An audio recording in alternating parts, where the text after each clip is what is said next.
Hello, welcome to today's stream.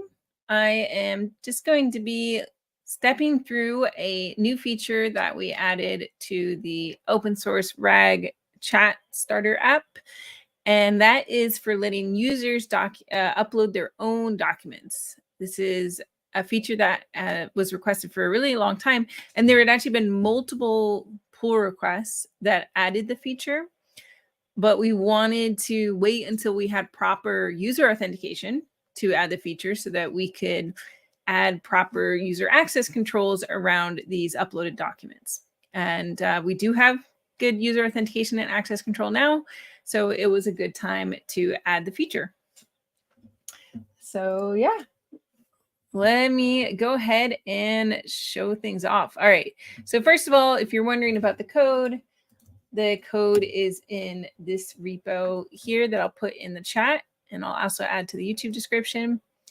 And now let's actually look at what it looks like. All right, so here I am. I've got it running locally here. And this is just on our standard sample data. And you can see that I am logged in with my Entra ID to my particular tenant for this application. And yeah, so I'm already logged in. So now when I'm logged in and when I have this feature enabled, I can click on this menu here, and it will give me a list of all my uploaded files and also give me the option to add a new file.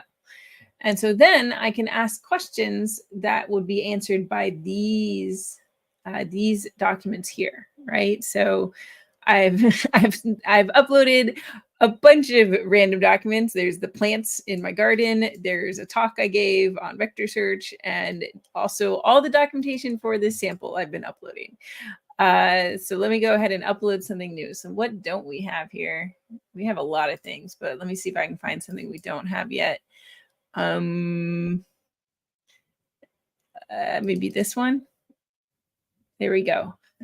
So that, I select the file, and in this case, this is a markdown file. I could select any of the file types that we support. So you can see I've also uploaded a docx in the past. I think one of these is an Excel. But here, the markdown uploaded, and it uploaded pretty quickly there. So now I can ask questions that would be answered by any of these, as well as other things in the search index as well. So let me see, what do I got here? All right, so, how do we do a vector search? And we're getting an answer. Okay, and it says that the answer is coming from one that I uploaded. So let's go ahead and verify. How do we know that it's coming from something I uploaded? So I'm gonna click on the thought process. And here we can see when we do the query, we can actually see the filter. This is the filter that gets passed to Azure AI Search. It's probably hard to read because that's really small. But it's checking to make sure that the documents, that it's only going to look for documents where this OID, that's my personal user ID that's logged in, this OID has to have access to the document. It also can check groups. So our search index has two fields. It has OIDs and it has groups, because you might have, in this case, for user uploaded documents, we're always going to be, searching OIDs. But the user could also be in groups, and there might be documents that they have access to via their group that they didn't upload that were uploaded by the company. So we do that search there to see, okay, what's everything that this OID has access to based on either that this user has access to based on either their OID or their groups that they belong to. And so we get back search results. This is from Azure AI Search. And so we can see this is the document that I uploaded, and it got chunked into multiple bits. And we can see, okay, these are the associated OIDs. It doesn't have any associated groups, right? Because for a document that a user uploads, it should only have a single OID, and it shouldn't have any groups. And this is all the same document, just different chunks from it. And then it does manage to answer the question. Now, when we do this upload of the document, we actually upload it to a special blob storage account. So let me show what's in our resource group here.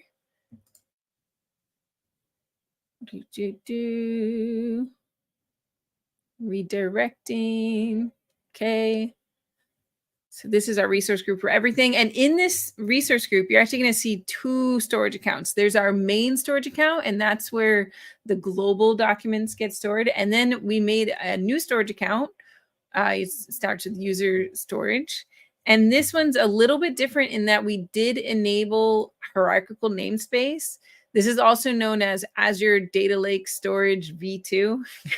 But basically, ADLS v2 is a blob storage with a hierarchical namespace, which means that you can set permissions and access controls. So we thought that that was a good feature to use when we're doing user uploaded documents, because then we can always upload a user's documents to a particular directory, which makes it easier to reason about what data belongs to a user. So if a user wants to delete everything for their account, we could, in theory, just delete the whole directory. So if we look here, there's only one directory because this is just me testing.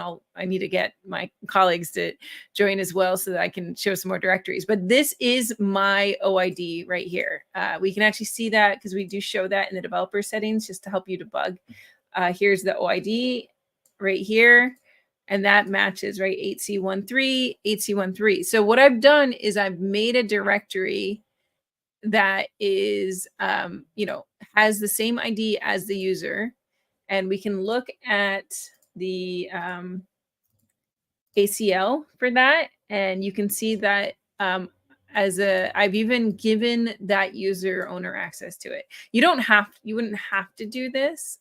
You could just always enforce from your end, but this is something you can do if you really want to give that user, full control of what's inside their directory. So then, so we have that, and then if we look inside here, we can see everything that got uploaded. So then John had a good question, which is, when you delete the file, does it get deleted from the blob storage? Great question. So here we can see it in the blob storage. Now let's also look it up in the index.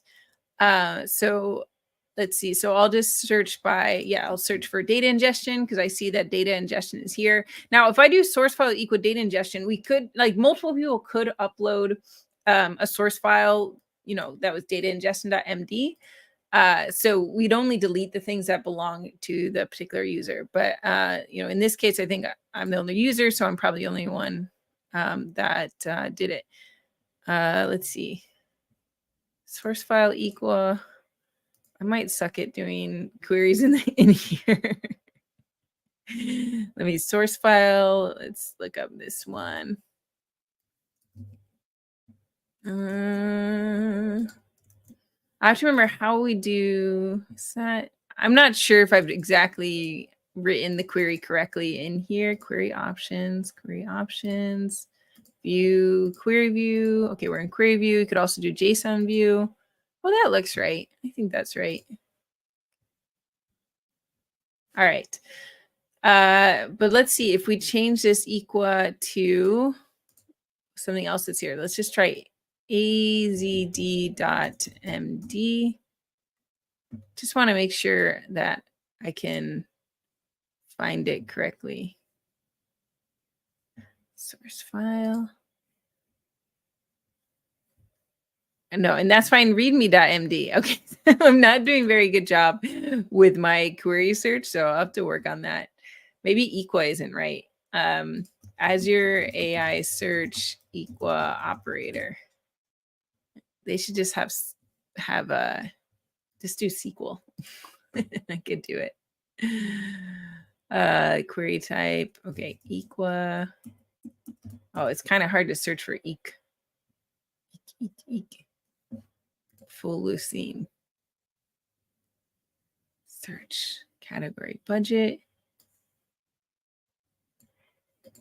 Oh, maybe I could do like that. Type keyword. Well, I think semantics should be okay. I'm just trying to do the I can also just check our code to see how we do. Source page. Yeah, so it's doing it based on this. So source page. Oh, I think it has to be a filter. Probably filter. Yeah, let's try this. Source page equal. Okay, search.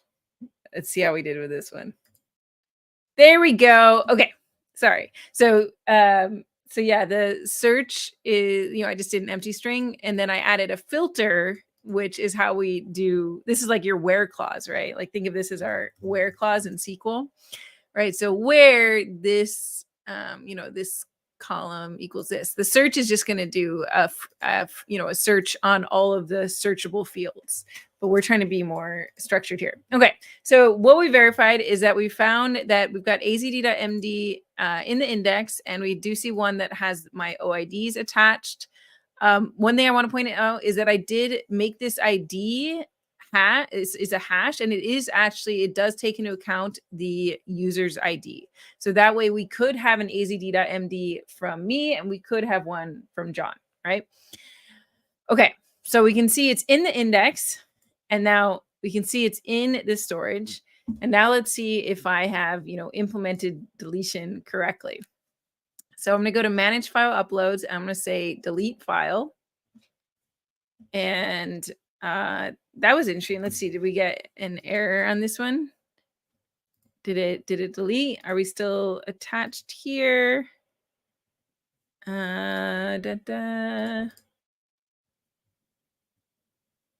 and it's gone now. Okay. All right. So I think that did it. I just felt like I briefly still saw it there. So I can check my logic with that. Let's go check here. All right. I don't see AZD here. And then let's go check here. We're going to search. And we got nothing. Okay. Yeah, I think that maybe, we can test this again. Let's delete something else. We just delete everything. We'll start over. All right. So let's delete this.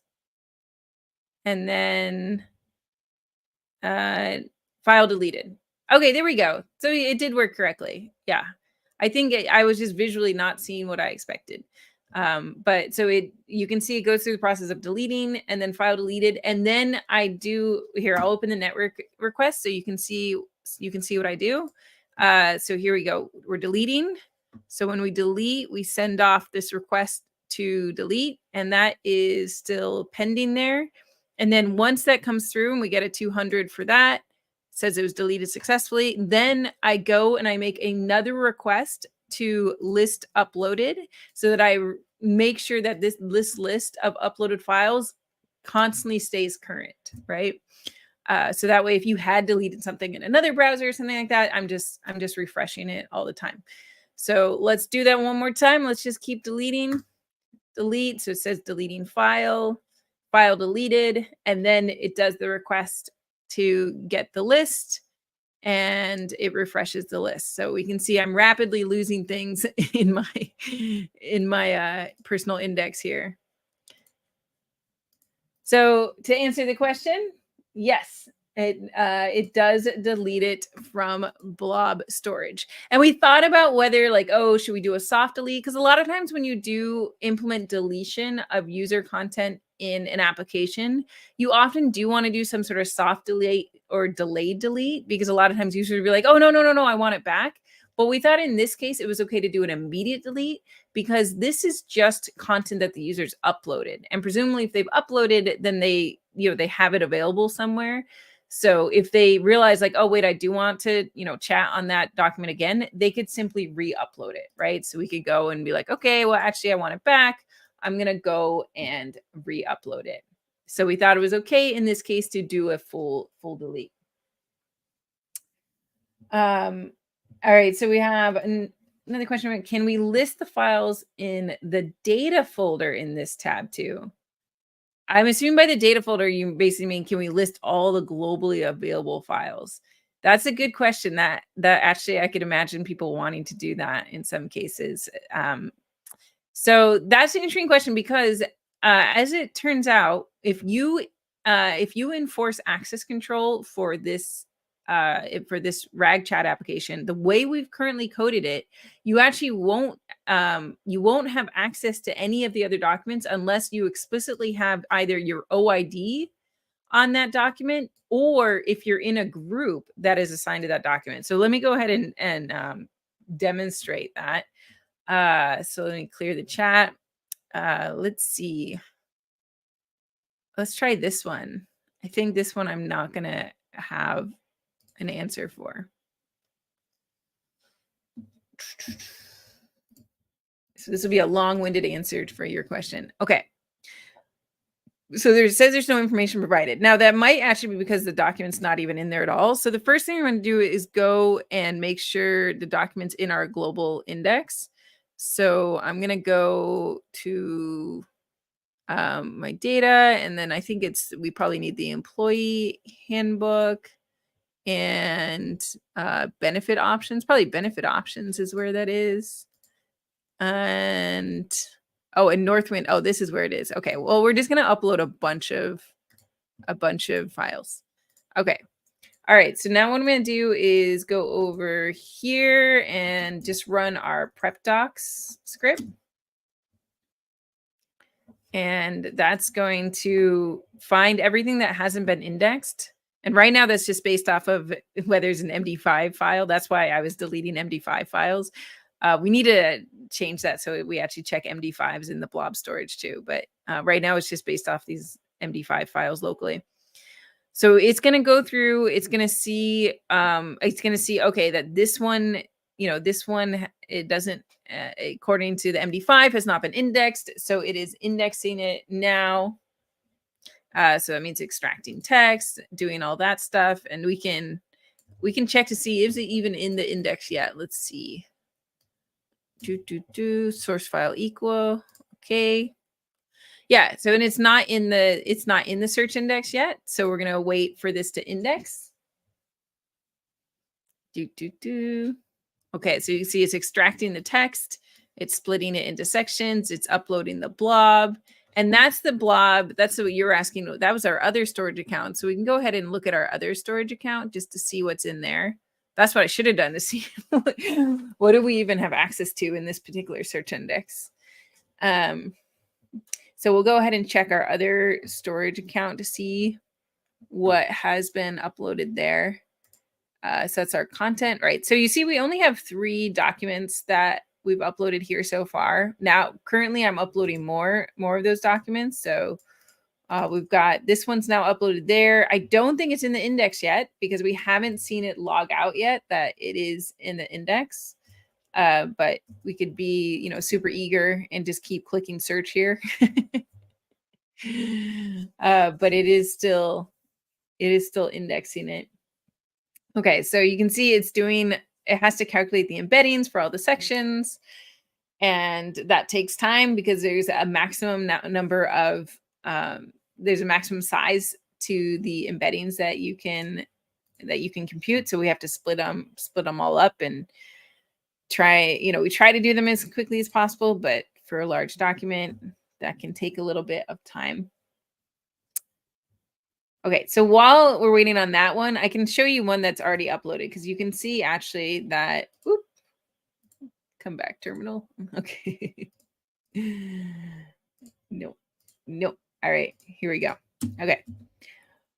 So perksplus.pdf, that was one that we did see has been uploaded. And then if we went here, we could take a look at it, perksplus.pdf. Did I do it right? Perksplus.pdf.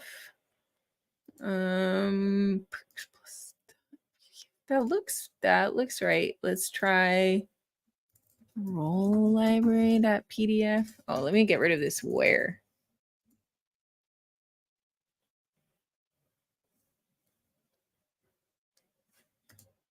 Oh, do we not have that in the index right now? Okay.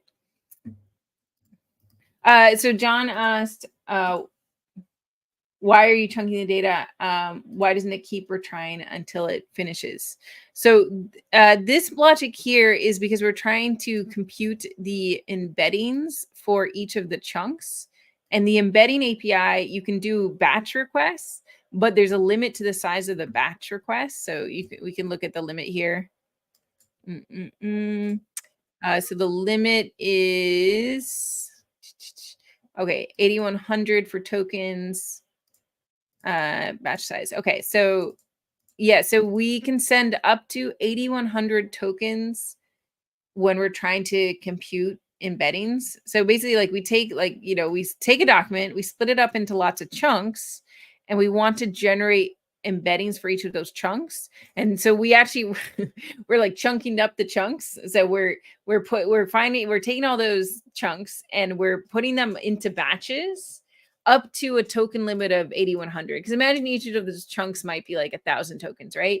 So we can like send like 8 of those chunks at a time to get their embeddings generated, and then and get it back. And so we just keep doing that until we have generated the embeddings for all of the chunks. So this is still faster than our original approach. Was that for every single chunk we would send an individual request to the embeddings API to get the embedding back for that chunk. But that would be even slower, right? So at least here we're able to batch up a bunch of chunks together, as long as we don't go over this 8,100 limit. And yeah, this is using a special batch endpoint, and it's actually pretty similar to use it in the embeddings library. It's just that you send in a list instead of sending in a single string. So if you send in a list, then it will be treated as a batch request. Now, but the logic to do this batching is a little complicated. So actually, we're thinking of putting this in its own little Python library, because I think a lot of people don't realize that you can do batch embeddings, but it is a little bit annoying to figure out all this logic for, coming up with the batch token sizes.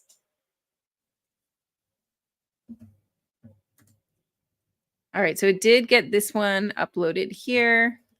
Okay, so great question, John. All right, so now let's see how I'm doing with getting these ones in the index.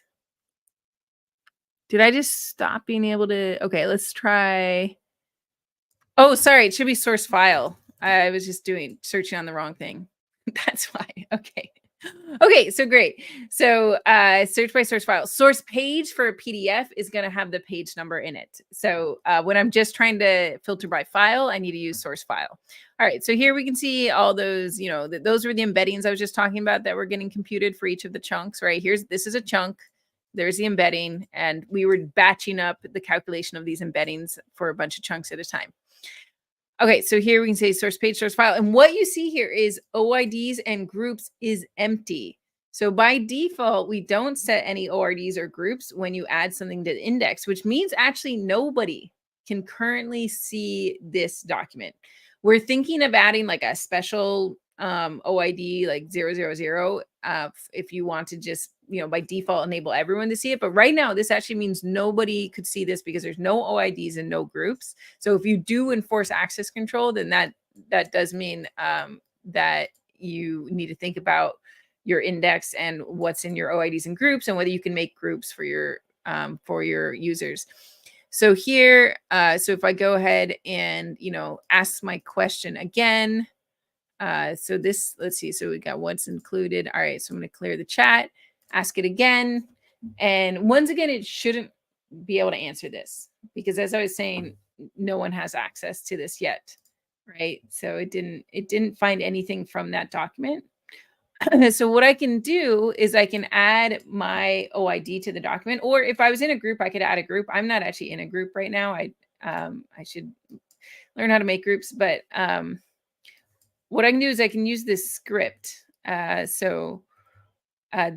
have these scripts manage ACL, and it takes in like the document name, right? So let me go ahead and get that document name again.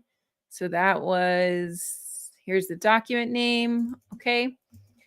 And then the ACL type, OIDs, ACL action view. So I'm just going to look at them first. Mm-mm-mm. Okay, so it says that it has no OIDs right now, which is true. Actually, I'm gonna run it over here. And now what I can do is I can go ahead and add an ACL. So I can say, okay, I want a particular user, or it could be a group, but I want my user to have access to that document. So I'm gonna go ahead and add my user to the document. So I did ACL action add, and then here's the ACL. And oh, let's see. I just need to do another dash here. Always got to have that double dash.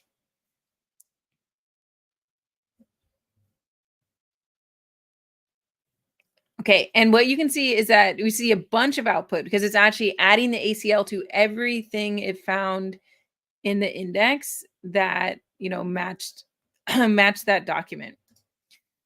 So now we can go ahead and say what is included in my Northwind Health Plan that is not in standard. So I'll just try that question again, and we'll see if that document has enough information now. Okay, so now we're actually seeing an answer for it. And if we look at here, what you can see is the filter, is searching for stuff that is access to, and now we see that we do have access to it. Okay, so let's see what the questions were. So is there an option in AI search where after the uploading document, you don't index the data in Azure AI search, but you do an in-memory retrieval? So that would be an option. Let me see if can I move my face to be here we go. So that I don't think that'd be an option in Azure AI search. I think that'd be an option in this repo, right? Because with Azure AI search, that's a search engine. So, it's storing stuff for you. But if you're trying to be able to chat on something immediately after, then I think that would be an option for this repo. So we haven't added that as an option to this repo.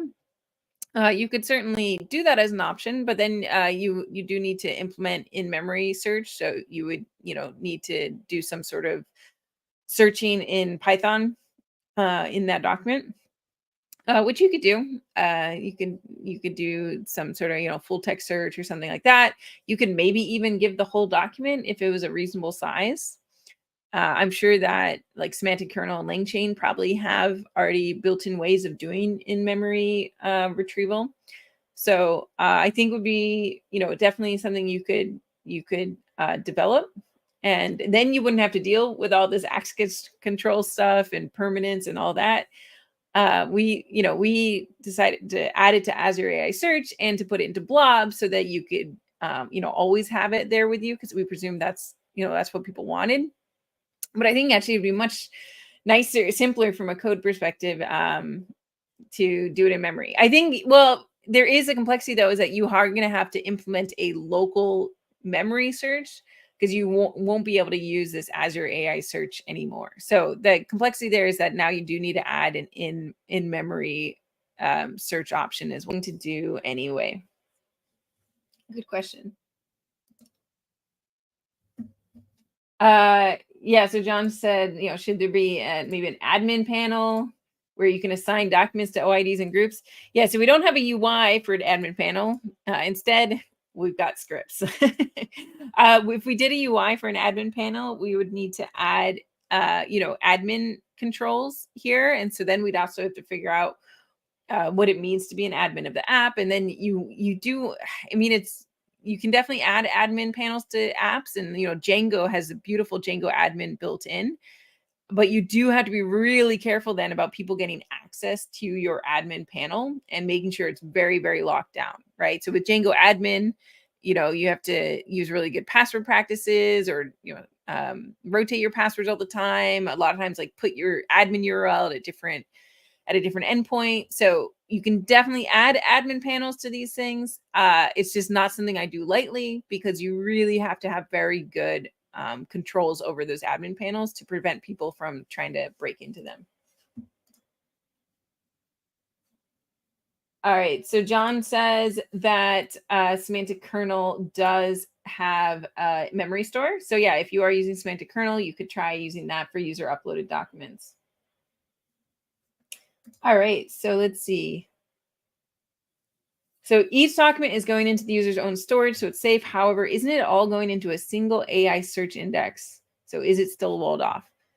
Yeah, that's a good, it's quite a point. So we did decide to put everything into the same index so that people could search and get access to both their own documents and public documents at the same time, right? So for example, like, so I have access to the new parent checklist as well as this one. So if we ask like parent benefits for Northwind Health Plan, I'm trying to get a question that would get answered from both my user uploaded documents and, you know, the admin uploaded documents will say. I don't know if this one is going to end up getting it from both places because it might find, I think it found so much information in the original one that it didn't need it. Let's see, parent checklist maybe. Or I can also like change my retrieval. Let's try changing to 6. Parent checklist for Northwind Health. I'll just say for health plan. But the point I'm trying to get at is that we put it in the same index so that you could do a single search call that would find the most relevant results across both your own user uploaded documents and the ones that the, you know, admin uploaded documents, I'll say. You could, if you were concerned about that, you could certainly put them in 2 different indexes, and then you would have to, you know, collate the results, and you'd have to do some sort of ranking to figure out, you know, what the best results were, which I think you could do. I mean, you could look at, if you use semantic ranker, you know, you could look at the scores for the results, right? So here we can see a score.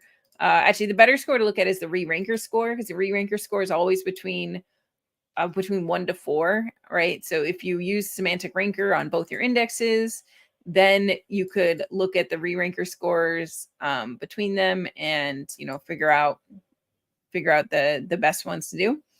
And that could give you more, definitely could give you more confidence. This is the way that the AI search team is recommending right now, in, you know, in terms of being able to get the most relevant results across everything. But I know lots of people who do multiple indexes for different uses, sometimes just for different topics. So I think it's a very valid approach as well. Oh, you can't see the screen. Sorry. Here we go. So here's what I was asking. So I was trying to get questions. I didn't manage. Did I get one yet? No, I was trying to get a question that would get answered, that it would like get the answers across both of them. But in theory, you could have a question that was answered by a user uploaded document and an admin uploaded document. And that's why you'd want to have some way of being able to search across both. And then Lakash asks, is there a way we can do search on multiple indexes on Azure AI Search? So as far as I know, and I'll double check with the search team afterwards, you would need to do multiple search calls, right? And so you could do that, you know, if we look here, where we actually do the searching, I think it's in maybe approach.py, right? That search. Okay. So the search client, actually this search client, I think is even tied to the index. If we can double check to see, so the search client is let's go ahead and look at the search client to see how we, yeah, so you can even see that this search client is tied to a particular index. So you would need to actually make a separate search client, and then you would need to, you know, call search on the 2 clients. So what you could do, like if you had 2 search clients, you could use async IO, and you could do like async IO.gather, and you could do like search index 1, and that would search, you know, do that index, and then search index 2, and then you know, merge results based off semantic ranker score. So that's my initial thought about how you would implement that. I will double check that with the experts after. But generally, this is my approach when I'm trying to search multiple things, is to use async io.gather, do the 2 searches. You'll get back the results, and then you can go ahead and merge those results. I have that like where I'm working on RAG on Postgres, and because there, I'm trying to do both a vector search and a hybrid search, right? So here we can see I do async io.gather with a vector search and then a hybrid search. And then in this case, all I've done is a deduping. But I can also do a merge here.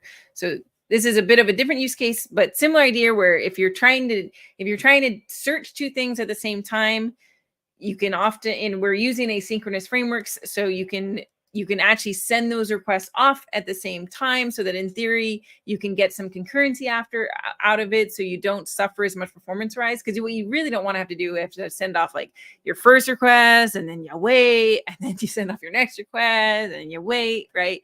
So ideally with something like this is a network request. With a network request, we should really be using async io.gather in order to be able to send both of them off at once.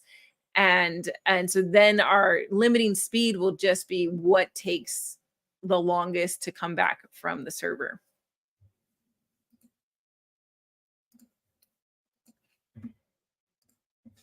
So Nick says there's no leakage of a user's files via the AI search index. Yeah, so I actually wanted to, I prepared to show this. Let me make sure. Okay, yeah, that's all fine. All right, so I won't save that. Okay, so how do we do this? So we have this build security filter function, okay? So that is, that's what's building. This is the search filter that gets applied to the Azure AI search. And this is based on what's in the token, your authentication token. It gets the OIDs and groups from the authentication token. All right, so you can see what's happening now. Because like, how do you know that this is really working, that it's not going to find other stuff, right? So, here we're seeing this search in. So what I'm going to do is change it so it just searches for a different OID, right? So this is how I'm going to mimic that somebody else is logged in. So I'll go ahead and start the server again. Let's go ahead and check here for where it gets started.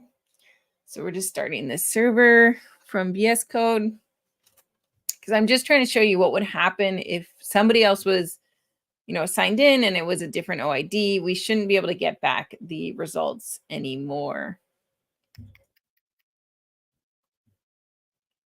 Okay, starting up.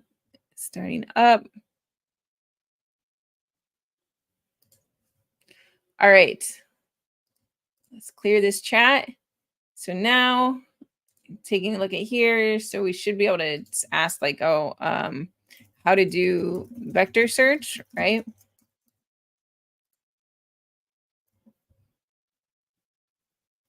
And let's see what comes back. Hopefully nothing. Great. Okay. And the reason that nothing came back is because this time I've basically faked out that a different user was logged in.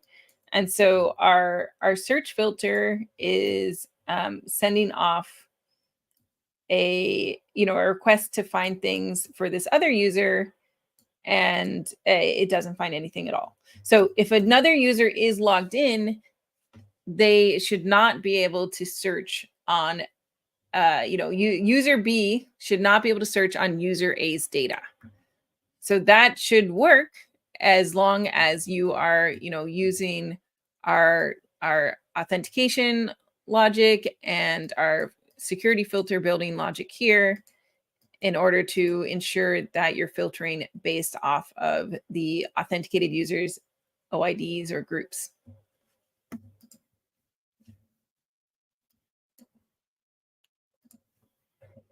Oh. All right. Good question. Okay.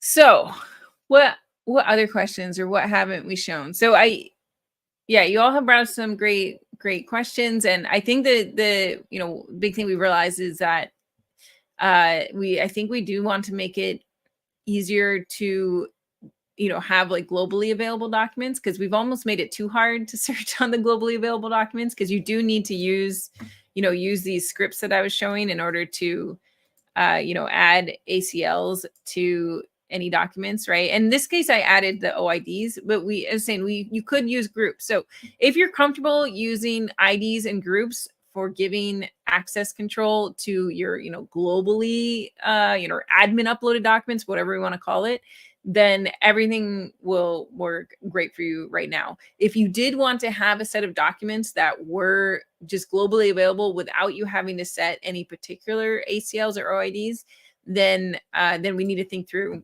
how we do that in a way that's still going to be, secure for everyone. Any other questions, comments, feedback, etc.? So if you're using this, let me point out some things you should take a look at, right? So we have this documentation here about how to set up the optional login and document level access control. And this is a prerequisite for user upload. I recommend using the automatic setup. And I actually just even did a little refactor of it this week. So I recommend using this if you can, because manual setup is a huge pain and you're probably something will go wrong. That's my experience with manual setup, because you have to do everything exactly right in the portal, and it's just so easy to miss something. So I recommend doing the automatic setup. And then once you've done that, then you can deploy, enable the user document upload, and that's via this additional environment variable here. And then so you can start figuring out what you want to do and sort of in terms of ACLs for the rest of your documents here. So you can use the scripts that I was showing. You can also, in theory, use ADLS2 for your global, admin uploaded documents, your global documents. There is one open issue around that where I think we're taking the stuff in there and then we're uploading it to a normal blob storage anyway. So we need to look at that issue. But that is an option, because that will just come, that comes with ACLs and OIDs baked in. And so we'll just obey whatever's already set in here. And there you go. So we try to make it fairly easy, but there is always complexity to these sorts of systems. So I, recommend reading through that. Also, just to get a nice overview of the ideas behind how we've done the access control, Matt has a lovely blog post here, and it really lays things out really nicely in terms of trying to understand just the whole idea of how authentication and ACLs work in this system. So I recommend that as well. Let's see. Nick asked, would it be out of scope of this tool to have an individual system message based off on the user group?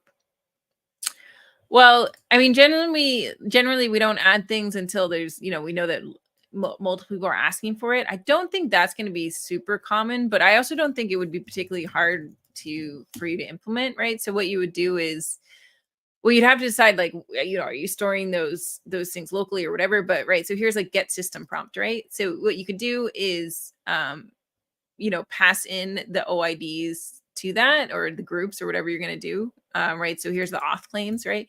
So you would get system, where is it? Get system prompt. Okay, right. So you would modify this to also send in auth claims, and then like if group A, prompt A, if group B, prompt B. And you can decide, like, are your prompts stored right now? Our prompts are stored just as class variables, which is a bit messy. I need to improve that. But you could store your prompts inside the repo as text documents, or if you need more security for the prompts, you could actually, I guess, store the prompts in blob storage or a database or something like that, and retrieve them dynamically. So I don't see ourselves adding it to the main repo anytime soon, because I haven't heard that request before. But I do think it's something that you could certainly do. You just would need to look at those auth claims, right? So we've provided the auth claims for you. So we've taken care of that part of figuring out the auth claims. This is all done in the decorators.py if you want to see how we get the auth claims. So we're we're looking at at their tokens. We're doing token validation. So it's like get auth claims. Here we go. And there's a lot of code that goes in here. All right, so we're getting the token, acquiring an access token. Then we're getting the OID from the claims in the token. So the token is basically a secure JSON web token. So we get the claims from that token, we get the groups from it, and then we even do an additional call to get additional groups, because sometimes you're in so many groups that it doesn't fit in the token. So we go ahead and we get the rest of the groups, and then we finally return it. So we've gone through the effort to do token validation and extracting the OIDs and the groups from the claims. So you should just be able to use that in order to, change the way things behave behind the scenes.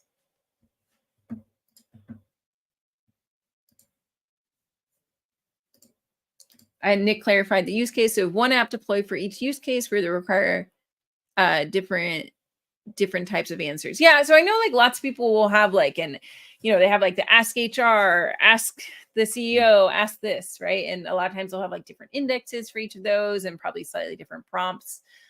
So I haven't seen somebody alter it based off necessarily the authentication claims, more based off the index type. I think it's that is probably actually fairly common to do. And I think people often just maybe copy and paste chat, read, retrieve and just, alter it slightly. I'm sure everybody has slightly different ways that they, modify this repo to meet their needs. So I encourage you to give it a go. And I think you'll find that you can hopefully modify things to meet your needs. And the biggest issue is just that when we make any improvements to the repo and you want to merge those in, you might find them hard to merge. And that's something we have to think about whenever we do make improvements to the repo, is how much, how difficult is it going to be for people to merge these changes in. But we also do need to keep making improvements to the repo, based off all the feedback that we get from all of you.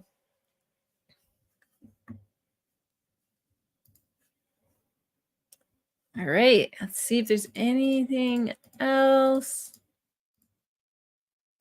Okay, so I think those are the big things. I'll put this in the chat too.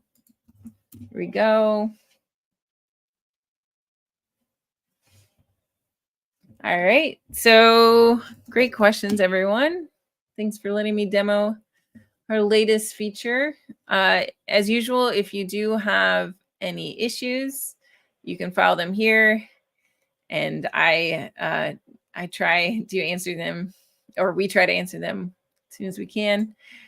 And if you have ideas, you can also send pull requests, and if they're generally useful and testable and all that stuff, then we may be able to merge them. Nice. Yay. What am I working on next week? I think next week I really want to keep working on my Postgres example. But next week for this one, we do have John started a pull request for tooltips, and then I turned them into help icons, and they're actually pretty helpful. I put a lot of text into the nice thing about changing them into these call outs is that I could actually add a lot of description to it. So, if you're watching this, maybe you already, know what all these things work. But I have to admit, even some of these descriptions for the developer settings, I had to really look at the code to remember oh, right, that's what it does. So I think it's even going to help me out. All right. Thank you, everyone. Yeah. Yep. Yep. Making things better all the time. And thank you. And thank you. Also shout out to John for, leading the charge on getting those tooltips in. It was one of those things where, you know, I used to do a lot of React development, but these days I do, you know, a lot of Python development, being a Python advocate. And so, you know, it took me a little bit of time to get back into the React flow, mostly because I couldn't figure out which Fluent UI documentation to use. Because if you go to like Fluent UI, if you find their like document, you know, Fluent UI React, it just seems like they have multiple versions. And I was like, well, what should I be looking at? What's the most recent one? I think this is what I ended up looking at, right? Because I looked at text. No, this is actually the wrong one. This is what was confusing me so much when I was digging into it. So, okay, you go to React controls. This is it. Yeah, because if you go here, then you look at text field. And so I, you know, looked through all of these and then found this example here. So this is basically what I ended up implementing for the developer settings. And it was a surprising amount of code, especially because the existing example wasn't actually as accessible as it could be. So I also had to improve the accessibility along the way. So that's in progress. And then you may want to, if you're interested in this repo, you may want to give feedback on, Zed is working on mobile display. So if anyone has any opinions about how it should work responsively, because right now it just doesn't work very well on mobile. So you could go ahead and give feedback on Zed's wireframes, because he's put together wireframes here, which is really cool. I love these wireframes. And oh yeah, there's already more discussion happening there. So very exciting stuff. All right. Thank you, everyone. I'll see you next time. I'll try to be consistent and do Fridays at 10 a.m. because it's usually a good time for me and people seem to like consistency. So see you next week. Bye.